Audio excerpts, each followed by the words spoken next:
Hello, नमस्कार, शुभ सकाळ मंडळी. कसे आहात? मजेत ना? मी पण मस्त आहे. घेऊन आली आहे तुमच्यासाठी ठरलं तर मगचा 29 मार्चच्या एपिसोडचा रिव्ह्यू. चला तर मग आज काय झालं बघूया. त्याआधी ना काल काय झालं होतं ते एकदा सांगते. सायली अर्जुन आहे ना आश्रमाच्या आजूबाजूच्या परिसरामध्ये जरा चौकशी करायला गेले होते की खुनाच्या आधीच्या काळामध्ये त्यांना काही असं सस्पिशियस म्हणजे विचित्र वेगळं असं काही दिसलं होतं का, कोणी संशयास्पद माणसं किंवा कोणाची तरी अचानक मैत्री, म्हणजे त्यांना इनडायरेक्टली ना प्रियासोबत कोणी कनेक्शनमध्ये होतं का हे पण जाणून घ्यायचं होतं. तर ना ते त्यासाठी गेले होते आणि प्रियाला हे कळलं होतं. ती त्यांचा पाठलाग करत पण गेली होती. पण तेवढ्यात तिला कल्पनाताई आणि पूर्णाईंचा फोन आला होता, म्हणून तिला घरी यावं लागलं होतं.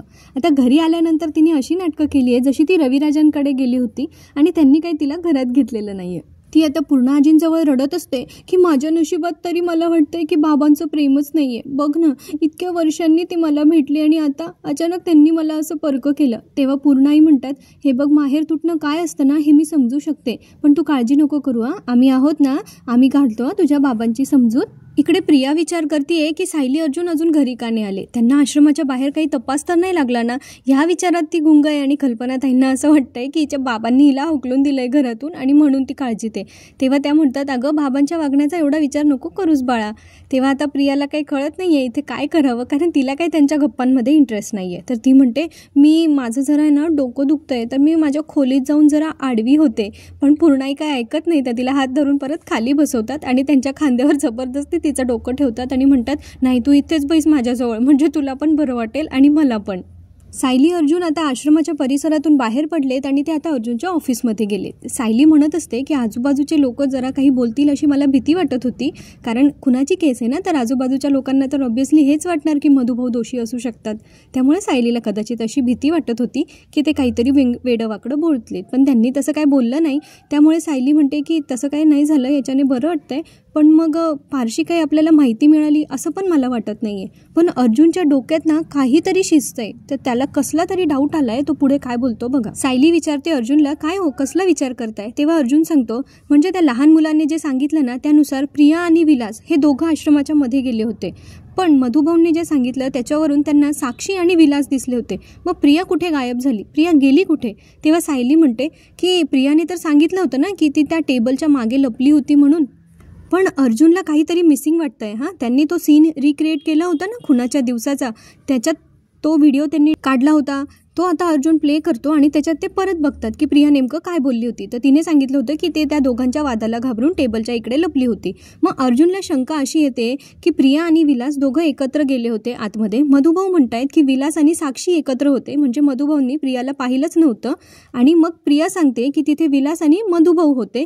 मग अर्जुनला असं वाटतंय की हे चौघं एकाच ठिकाणी होते, पण मग मधुभाऊंनी प्रियाला का नाही पाहिलं? तर सायली म्हणते, अहो ती लपली होती ना त्यांच्या वादावादीला घाबरून. तर अर्जुन म्हणतो, आधीच कसं काय, म्हणजे मधुभाऊ येण्याच्या आधीपासून प्रिया तिथे का लपलेली होती? आत्ता अर्जुनला लिंक लागते की हा नक्की ना प्रिया आणि साक्षीचा प्लॅन असू शकतो, की आधीपासून ती तिथे लपेल आणि मग हे सगळं प्री प्लॅन असेल. पण मग आत्ता काय करायचं हा प्रश्न सायलीला पडलाय. तेव्हा अर्जुन म्हणतो, आपण जर तिला पुन्हा विचारलं ना तर ती नक्की काहीतरी खोटं ती बोलली ना ते तिच्या तोंडून बाहेर पडेल. तेव्हा सायली म्हणते, पण ती आता तरी खरं का सांगेल? तेव्हा अर्जुन सांगतो की खोटं बोलण्यात ना खूप मोठं रिस्क असतं. प्रियाला आता आठवत नसणार जास्त की ती तेव्हा काय खोटं बोलली येते. त्यामुळे आपण जर तिला परत विचारलं ना तर कदाचित ती काहीतरी चुकेल आणि आपल्याला खरी माहिती सांगू शकते. पण मग आता सायली तिला अर्जुनला सांगते की पण तुम्हाला जे काही विचारायचे असतील ना प्रश्न ते उद्या नाही, परवा विचारा. तेव्हा अर्जुन म्हणतो, का उद्या काय? अहो उद्या गुढीपाडवा आहे ना, आणि तुम्ही उद्या तिला प्रश्न विचारले तर ते घरच्यांना नाही आवडणार आणि सणाच्या दिवशी मला वादावादी नकोय. तेव्हा अर्जुन म्हणतो, अहो आता तुम्ही एका वकिलाची बायको होतात ना, आता लगेच सुभेदारांची सून झालात. तेव्हा सायली पण तेच सांगते की मला सणाच्या दिवशी वादावादी नकोय, फक्त एवढंच. अर्जुन म्हणतो, I am so lucky Mrs Sayali, म्हणजे तुम्ही एकीकडे केसही सांभाळताय आणि दुसरीकडे घरही सांभाळताय. तेव्हा सायली म्हणते, अहो मी काय वेगळं करत नाही आहे, जगातल्या कितीतरी बायका घर नोकरी सांभाळतात आणि तेही अगदी आनंदाने. तेव्हा अर्जुन म्हणतो, नाही तरी तुम्ही स्पेशल आहात, कारण तुम्ही अर्जुनची सायली आहात. वा वा, अर्जुनची सायली किती गोडते. पूर्णाजीने अजून काही प्रियाला तिच्या रूमपर्यंत जाऊ दिलेलं नाही आहे, तिथेच बसलेत ते. आणि आता आहे ना बहुतेक विषय बदलवण्यासाठी आणि प्रियाचा मूड जरा लाईट करण्यासाठी कल्पनाताई म्हणतात की उद्या गुढीपाडवा आहे, तर आपण अश्विन आणि प्रियासाठी म्हणजे तन्वीसाठी काय गिफ्ट घेऊया, कुठला दागिना घेऊया. त्यावेळेला त्या म्हणतात की आपण डायमंडचा नेकलेस घेऊया. तर प्रिया म्हणते, घे त्या रिकाम्या मठाशी लग्न करण्याचा काहीतरी फायदा होऊ दे. तेव्हा आता पूर्णाजी म्हणतात, पण मला असं वाटतं की आपण पाडव्याला सोनं घेऊया. मग त्या तन्वीलाच विचारतात की तुला कसली अपेक्षा आहे. आता ती मनातल्या मनात विचार करत असते, सोनं तर सोनं तेही चालेल, पण जरा 4-5 तोळे घे. मनातून तर लालसा 4-5 तोळे सोन्याची आहे, पण ओठावर मात्र मला काही नको, मला काही चालेल, नाहीतरी कशाला उगाच खर्च, असं सगळं प्रिया बोलते. तेव्हा पूर्णाई म्हणतात, अगं खर्च कसला खर्च, तू माझी नाचून आहेस, तुझ्यासाठी मी एवढं करू शकत नाही का. तेव्हा आता ना प्रिया मनातल्या मनात विचार करते की तुझी दुसरी नाचून घरात यायच्या आधी ना मला त्यांच्या खोलीत जाऊन बघावं लागेल, काही क्लू मिळतोय का. आता ती काय करते, एक फेक कॉल येण्याचं नाटक करते आणि सांगते की मला ना एक कॉल आला आहे, मी जरा येते हां, आणि ती बाहेर निघून जाते. आता कल्पनाताई पण पूर्ण आजींना सोडण्यासाठी त्यांच्या रूममध्ये त्यांचा हात धरून घेऊन जातात. प्रियाला काही कॉल वगैरे आलेला नव्हता, तेव्हा ती दाराच्या मागून बघते हे दोघी गेल्या का, आणि मग हळूच तिथून येते आणि सायली अर्जुनच्या रूमकडे निघून जाते. ती त्यांच्या रूममध्ये पोचते आणि आतून दार लावून घेते आणि त्यानंतर म्हणते, सायली अर्जुन केसवर काम करताय, त्याच्या काहीतरी खुणा इथे असतीलच ना. आणि ती सगळं आता उथलपाथल करून शोधायला सुरुवात करते. तेव्हा ती कपाट उघडते आणि तिला आहे ना ती प्रीती बुटीकमधली जी शॉल आणली आहे त्यांनी, ती शॉल आणि तिथलं ते बिल असतं ते तिला सापडतं. ती त्याच्याकडे बघते, पण ती इग्नोर करते, तिला काही एवढं फारसं त्याच्यामध्ये डाऊटफुल वाटत नाही. आणि नंतर ती कोलाज जी असते ना, तिला ते नवीन वाटतं, हे कोलाज इथे नवीन आहे, आणि ती बघायला जाणार असते तेवढ्यात तिथे कल्पनाताई येतात आणि त्या तिच्या खांद्यावर हात ठेवतात. तर काल आपण जसं गेस केलं होतं की कल्पनाताई किंवा सायली दोघांपैकी कोणीतरी असतील, तर त्या कल्पनाताई होत्या. आता त्यांना जरा डाऊट यायला पाहिजे होता, ही दार बंद करून यांच्या खोलीत काय करते. पण मग त्यांनी तिला विचारलं बरं का की तू ह्या खोलीत आलेला अर्जुनला आणि त्याच्या बायकोला नाही आवडत, मग तू इथे काय करतेस. तेव्हा प्रिया जरा 2 मिनिटं थांबली होती. तिला आज खोटं बोलताना मला पहिल्यांदा जरा वेळ लागतोय असं वाटलं. वेळ लावला प्रियाने, पण तरी खोटं बघा कसं युनिक शोधून काढलंय. म्हणे तर काय, खिडकी उघडी होती, म्हणे मी तुझ्या खोलीकडे येत होती अगं आई, आणि ते खिडकी उघडी होती, तिथे एक कबूतर फडफड करत बसलं होतं. मग ते आत आलं असतं आणि सगळीकडे घाण केली असती ना त्याने, म्हणून मी ते कबूतर बाहेर काढायला आणि खिडकी बंद करायला म्हणून आत आले होते. आता कल्पनाताई तर लगेच काय, तन्वीचा त्यांना लगेच पुळकाच येतो. मग त्या म्हणतात की अगं ते तुझा एवढा अपमान करतात आणि तरी तू त्यांचीच काळजी करतेस. तेव्हा प्रिया म्हणते, घरातल्या माणसांचा कोणीतरी विचार करायलाच हवा ना. कसं आहे ना, मी दुष्टही नाहीये आणि बेजबाबदारही नाहीये. कंटाळा येतो बाबा ह्या प्रियाचं पुराण सांगण्यासाठी. आता कल्पनाताई तिला म्हणतात की चल आता, नाहीतर ते दोघं आले तर परत तमाशा करतील, असं म्हणून ते आता तिला घेऊन जात असतात. तेव्हा तिथे अर्जुन सायली त्यांच्या मेन डोअरवर येतात आणि सायलीचं लक्ष जातं की या दोघं वरून काय करत येत असतील. तेव्हा सायलीला जरा डाऊट येतो की ही आमच्या खोलीकडे काय करते परत. पण तिला अशीही शंका येते, ही आमच्या खोलीकडे गेली होती की आईंच्या खोलीत बसली असेल. आता प्रिया मनाशीच बडबड करत असते की बरं झालं, नशीब यांच्या येण्याच्या आत मी खोलीच्या बाहेर पडले. सायलीच्या डोक्यातली शंकेची पाल काही थांबत नाही चुकचुक करायचं. ती म्हणत असते, ही सारखी सारखी वर का येते. तेव्हा अर्जुन म्हणतो, आली असेल ममाच्या रूममध्ये गॉसिप करायला तुमच्याबद्दल. तेव्हा सायली म्हणते, नाही हो, मुळात आईच या वेळेला रूममध्ये बसत नाही. अर्जुन म्हणतो, आता फार विचार करू नका, चला फ्रेश होऊन घ्या. म्हणून सायली ना तिचं वॉर्डरोब उघडते. तेव्हा तिच्या लक्षात येतं ते जरा विस्कळीत आहे. बरोबर वाटतंच ना आपल्याला, आपण ठेवलेल्या व्यवस्थित वस्तू कोणी जर हलवल्या असतील तर. तेव्हा तिच्या लक्षात येतं की ती पिशवी होती ना, ती जरा अस्ताव्यस्त, त्याच्यामध्ये त्या स्कार्फची घडी होती. तेव्हा ती अर्जुनला विचारते की हा स्कार्फ तुम्ही काढला होता का, याची घडी वगैरे मोडली होती का. अर्जुन म्हणतो, नाही हो, मी कशाला करू असं. तेव्हा आता सायलीला डाऊट येतो. तेव्हा ती अर्जुनला सांगते, म्हणजे प्रिया इथे आली होती, तिने आपल्या खोलीत शोधाशोध केली आणि आपला आवाज ऐकून कदाचित ती ही शॉल आहे ना, म्हणजे तो स्कार्फ, ते कोंबूनमध्ये तिने बॅगमध्ये भरण्याचा प्रयत्न केला असेल आणि नंतर आईंना बघून ती खाली आली असेल. आता त्या दोघांच्याही लक्षात आलं आहे की आपल्याला प्रियापासून सावधान राहावं लागणार आहे. त्यामुळे आता अर्जुन म्हणतो की आपण या खोलीला तर आपण लॉक नाही लावू शकत, पण आपण आपल्या पुराव्यांना नक्कीच लॉक लावू शकतो. म्हणजे आता अर्जुनच्या डोक्यात काहीतरी भन्नाट आयडिया आली आहे आणि प्रियापासून संरक्षण करण्यासाठी ते त्यांचे सगळे जे पुरावे आहेत ते कुठेतरी ठेवणार असतील. बघू पुढच्या भागांमध्ये कळेलच आपल्याला. पुढे आपल्याला ना महिपतचा सीन बघायला मिळतो.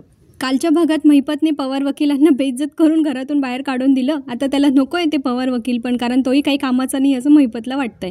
त्याच्याकडून NOC घेतली आहे. आता दुसरा वकील शोधावा लागणार आहे महिपतला. त्यामुळे तो म्हणतो, आता कुठून आणायचा दुसरा वकील. तर नागराज म्हणतो, हे बघ ते आता मला काय माहिती, तुझं तू शोध, नाही तर बघ पोरीला 3 महिने आता जेल झाली आहे, नाही तर जन्मठेप कधी व्हायची तुलाच कळणार नाही.